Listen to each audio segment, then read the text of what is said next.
আজ আমি তোমাদের সাথে সম্পূর্ণ নিরামিষ দুর্দান্ত স্বাদের একটা সবজির ভাপা রেসিপি শেয়ার করব।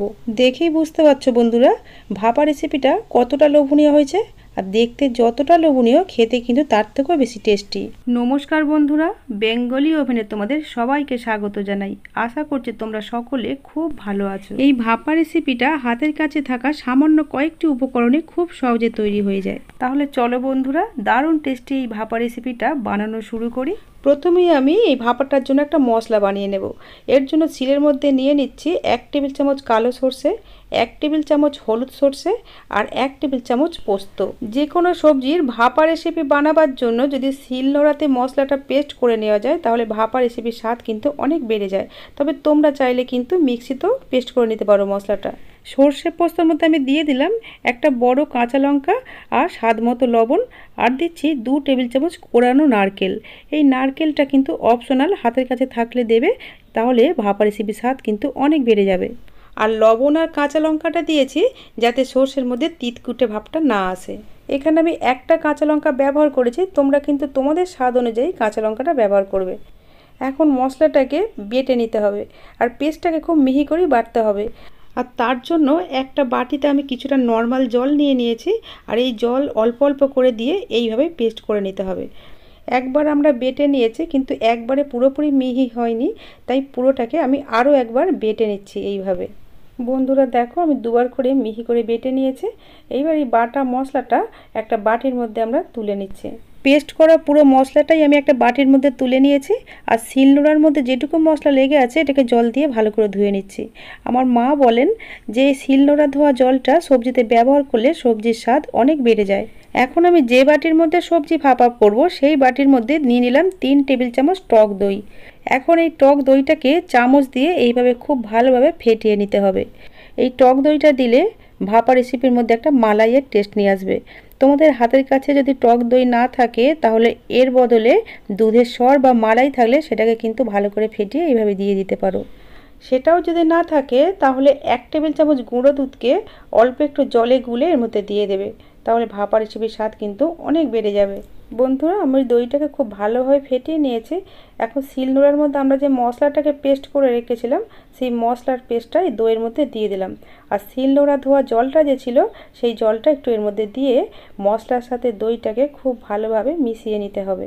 বন্ধুরা, আজকের রেসিপি তোমাদের যদি ভালো লাগে তাহলে একটা লাইক করে দিও, আর চ্যানেলে যদি নতুন বন্ধু হয়ে থাকো তাহলে চ্যানেলটা সাবস্ক্রাইব করে আমার পাশেই থেকো, আর পাশের বেল আইকনটাও প্রেস করে রেখো যাতে এইরকমই হাতের কাছে থাকা উপকরণ দিয়ে সহজে তৈরি টেস্টি টেস্টি খাবারের রেসিপির ভিডিওর আপডেট সবার আগে তোমার কাছে পৌঁছে যায়। শিলনোড়া ধোয়া বাকি যে জলটা ছিল সেই জলটা দিয়েও খুব ভালোভাবে মশলার সাথে দইটাকে মিশিয়ে নিয়েছি। এবার এর সাথে কিছু মশলা অ্যাড করব। দিয়ে দিলাম চা চামচের হাফ চা চামচ হলুদের গুঁড়ো, হাফ চা চামচ লাল লঙ্কার গুঁড়ো, আর দিচ্ছি স্বাদ মতো লবণ। আমরা মশলা পেস্ট করার সময় কিছুটা লবণ দিয়েছিলাম, আর সবজির মধ্যেও কিছুটা লবণ থাকবে, তাই এখানে অল্প লবণ দিয়েছি। আর যেহেতু এখানে দই ব্যবহার করেছি তাই স্বাদটাকে ব্যালেন্স করার জন্য হাফ চা চামচ চিনি দিয়ে দিলাম। সমস্ত মশলাগুলোকে দইয়ের পেস্টের সাথে খুব ভালোভাবে মিশিয়ে নিয়ে এখন এর মধ্যে দিয়ে দিচ্ছি 1 টেবিল চামচ কাঁচা সর্ষের তেল। ভাপা রেসিপি মানেই কাঁচা সর্ষের তেল তো দিতেই হবে। এই তেলটাকে খুব ভালোভাবে মশলার পেস্টের সাথে মিশিয়ে নিলাম। এখন এই মশলার পেস্টটাকে চাপা দিয়ে কিছুক্ষণ সাইডে রেখে দেব, ততক্ষণ আমরা সবজিগুলো কেটে নেব। এর জন্য নিয়েছি মাঝারি সাইজের 2টো বেগুন। বেগুনগুলোকে আমি ধুয়ে পরিষ্কার করে নিয়েছি। আর নিয়েছি টমেটো।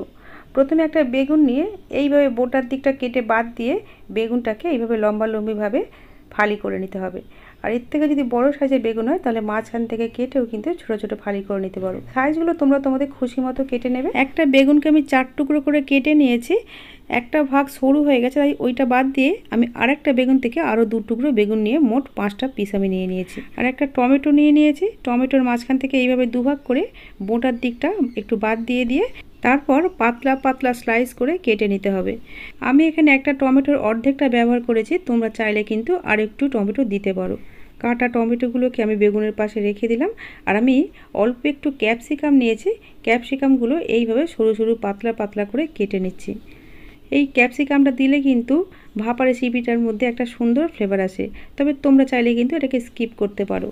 এখন এই বেগুনগুলোর মধ্যে দিয়ে দিলাম অল্প একটু লবণ আর অল্প একটু হলুদ। এই হলুদ আর লবণগুলোকে বেগুনগুলোর সাথে খুব ভালোভাবে মাখিয়ে নিতে হবে। প্রতিটা বেগুনের গায়ে যাতে লবণ হলুদ মাখানো হয় সেই দিকে লক্ষ্য রাখতে হবে। বেগুনগুলোকে ভালো করে লবণ হলুদ মাখিয়ে নেবার পরে বাড়তি যে লবণ হলুদটা প্লেটের মধ্যে পড়েছিল সেই লবণ হলুদটা দিয়ে টমেটো আর ক্যাপসিকামগুলোকে মাখিয়ে নিয়েছি। এবার এগুলোকে হালকা করে ভেজে নেব। তার জন্য ওভেনে একটা প্যান বসিয়ে দিয়ে এই প্যানের মধ্যে দিয়ে দিলাম 2 টেবিল চামচ সর্ষের তেল। সর্ষের তেলটা যখন খুব ভালোভাবে গরম হয়ে গেছে এর মধ্যে কেটে রাখা বেগুনগুলো দিয়ে দিলাম। লো টু মিডিয়াম হিটে উল্টে পাল্টে বেগুনগুলোকে ভেজে নিতে হবে। বেগুনগুলো এমনভাবেই ভাজতে হবে যেন 50% সিদ্ধ হয়ে যায়। এইভাবে সবজিকে হালকা করে ভেজে ভাপা রান্না করলে ভাপা রেসিপির স্বাদ কিন্তু অনেকটাই বেড়ে যায়। বেগুনগুলো আমাদের প্রায় ভাজা হয়ে গেছে, তো শেষের দিকে আমি টমেটো আর ক্যাপসিকামগুলোকেও দিয়ে দিলাম। এগুলোকেও হালকা করে ভেজে নিতে হবে, তাহলে এই সবজিগুলোর মধ্যে যে কাঁচা গন্ধ আছে সেটা অনেকটাই চলে যাবে।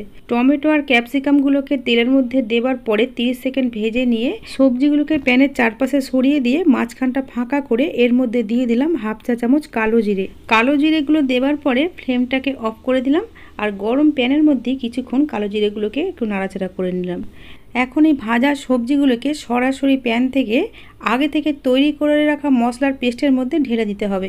তেল সমেত ঢেলে দিলাম, তাহলে এই রেসিপিটা খুব টেস্টি হবে। এখন এই স্প্যাচুলা দিয়ে সবজিগুলোকে মশলার সাথে খুব ভালোভাবে মিশিয়ে নিতে হবে। প্রতিটা সবজির গায়ে যাতে মশলাগুলো খুব ভালোভাবে লেগে যায় সেইভাবেই আমি মিশিয়ে নিয়েছি। এখন ওপর দিয়ে দিয়ে দিচ্ছি 3টে চেরা কাঁচা লঙ্কা আর এর ওপর দিয়ে দিয়ে দিচ্ছি কিছুটা ধনেপাতা কুচি।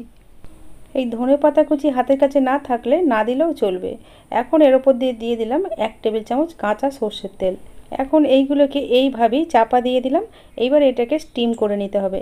তার জন্য ওভেনে একটা প্যান বসিয়ে এই প্যানের মধ্যে দিয়ে দিয়েছি 1 গ্লাস জল। জলটা যখন ফুটতে শুরু করবে তখন এই টিফিন কৌটোটা ধরে জলের মধ্যে খুব সাবধানে বসিয়ে দিলাম। আর খেয়াল রাখতে হবে জলের যে লেয়ারটা এটা যেন টিফিন কৌটোর 3 ভাগের 1 ভাগ হয়।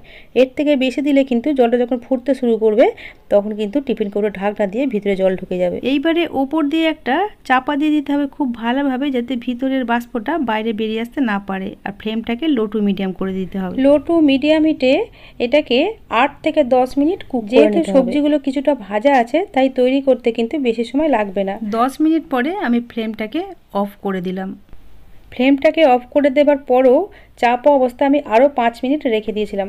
5 মিনিট পরে টিফিন কৌটোটা প্যান থেকে নামিয়ে একটু ঠান্ডা হলে টিফিন কৌটোর ঢাকনাটা খুলে এইভাবে সব কিছুকে স্প্যাচুলা দিয়ে মিশিয়ে নিলাম। ঢাকনাটা খোলার সাথে সাথে কিন্তু সুন্দর একটা সুগন্ধ বেরিয়েছে।